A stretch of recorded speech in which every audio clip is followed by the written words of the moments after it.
En 1972, on découvre des tombeaux dont un au résidu d'une femme conservé intact depuis l'an 194 avant Jésus-Christ.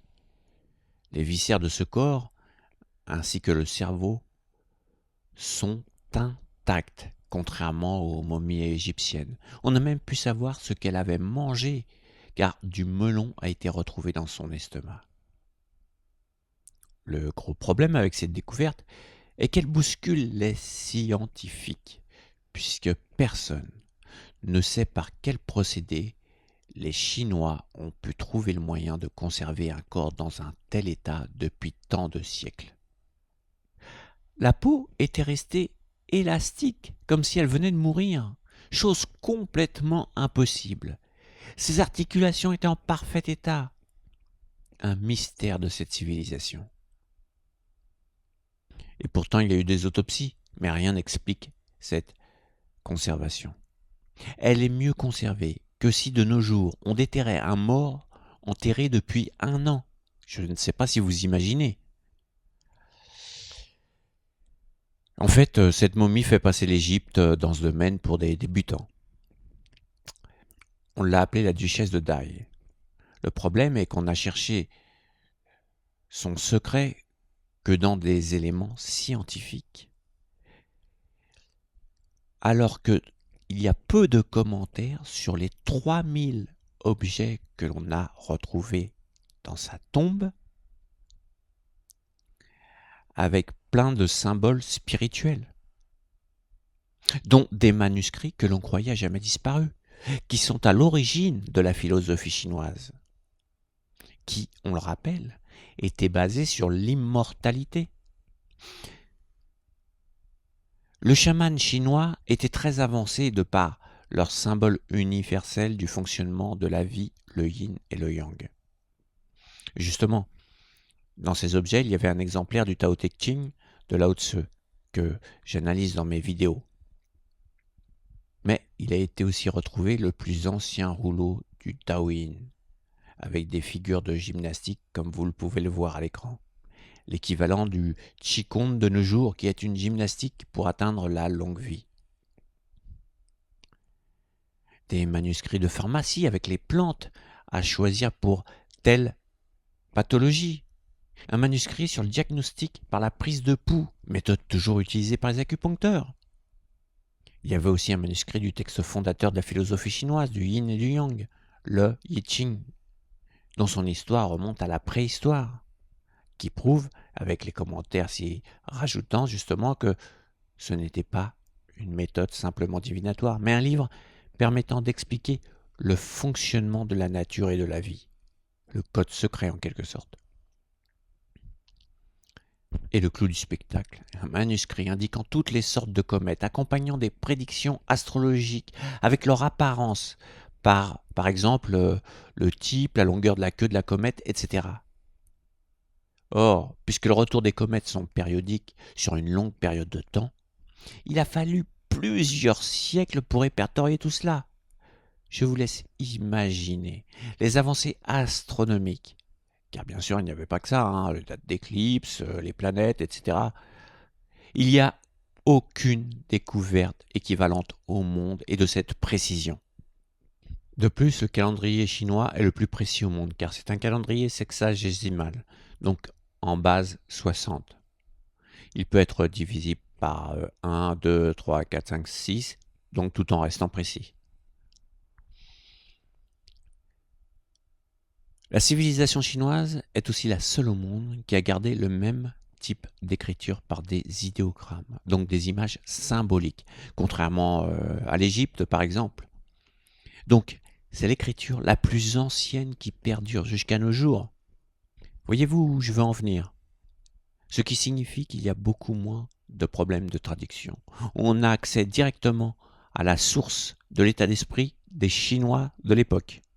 Juste un exemple, la Tétrabible de Claude Ptolémée, qui a été écrite au IIe siècle après Jésus-Christ, dont repose toute l'astrologie occidentale, vient d'une traduction en arabe 600 ans plus tard. C'est la plus ancienne version que l'on a. C'est seulement ensuite qu'elle a été traduite en latin, grec, etc. Je vous laisse imaginer qu'il est impossible que nous ayons le texte authentique.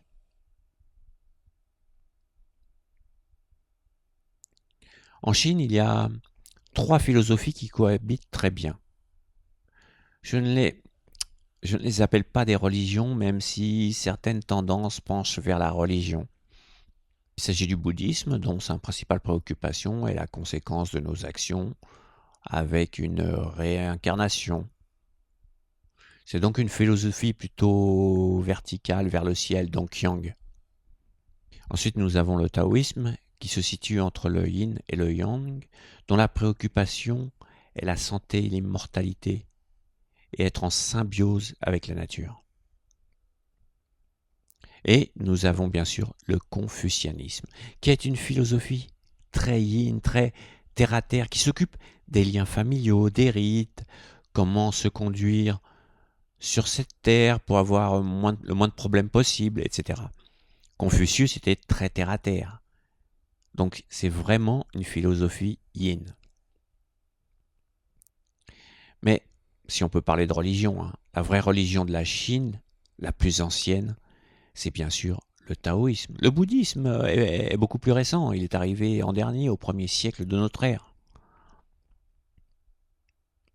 La particularité du peuple chinois est que son influence est invisible.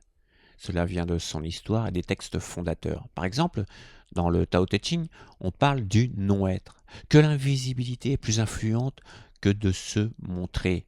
L'informe est plus puissant que la forme.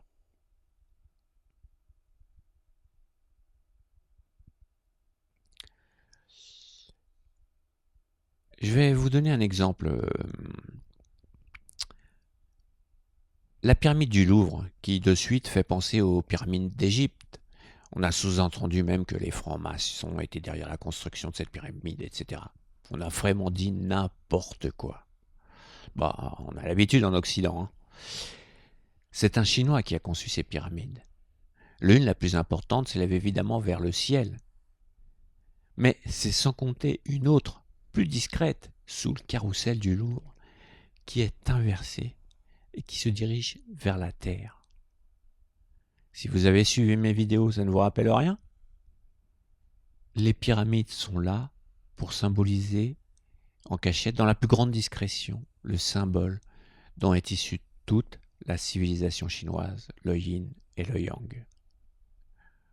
Mais c'est passé complètement inaperçu parce que la civilisation chinoise, c'est tout dans la finesse et dans la visibilité. Il faut bien comprendre que le chinois a très peu d'ego. D'ailleurs, il y a des manuscrits qui n'ont pas de nom d'auteur ou seulement des pseudos comme Lao Tzu. On ne voulait pas se mettre en avant. Le Tao Te Ching a sans doute été écrit à plusieurs mains. Jamais un chinois dira c'est moi, c'est moi. Il restera discret ou il agira en groupe, en masse, donc avec très peu d'individualité. Un peu, voilà, comme si vous voulez les abeilles ou les fourmis. C'est une philosophie complètement opposée des USA, qui, on les voit arriver de très loin, voilà, agir avec peu de finesse, voilà. Il ne faut pas oublier, comme le disait Lao Tzu, que le yin est toujours plus fort que le yang. Le retrait, l'invisible, est plus fort que le visible et la force. D'ailleurs, le yin dans l'énonciation est avant le yang. On ne dit pas yang yin. Sur le plan militaire, un bon exemple est la guerre du Vietnam. Les Américains, par leur impressionnant matériel militaire et leur déploiement, ont reçu la plus forte défaite de leur histoire. On ne peut pas vaincre un peuple caché dans la jungle ou enterré dans des tunnels malgré des forces importantes. Les Vietnamiens étaient extrêmement yin par rapport aux forces yang des USA. Le yang des USA s'est complètement dispersé devant les forces yin des Vietnamiens. Ou bien il faut sortir sa force au moment de la culmination du yin pour provoquer le grand retournement que l'on nomme Tai Chi. C'est le symbole graphique du yin et du yang. Plus encore, Ce système, en apparence opposé mais complémentaire, décrit l'espace-temps, bien avant Einstein et sa théorie de la relativité. L'espace est yang, et le yin symbolise le plan horizontal du temps qui dure et sa souplesse.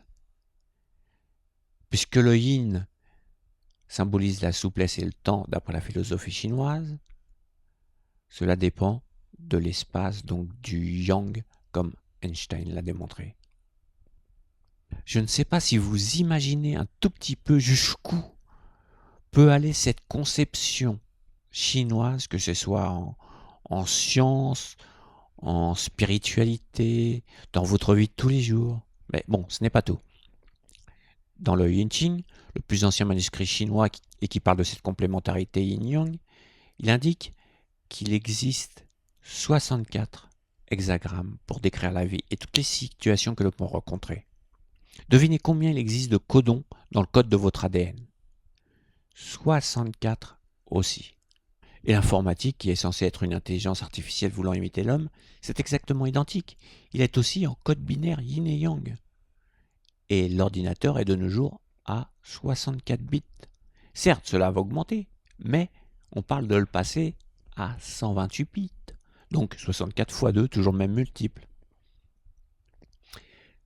Voilà un des grands secrets du système chinois. Pendant 30 ans, j'ai galéré pour chercher une tradition qui tienne vraiment la route et qui aide concrètement dans la vie et qui a même quelque chose de magique dans les résultats qu'il est impossible d'expliquer là maintenant.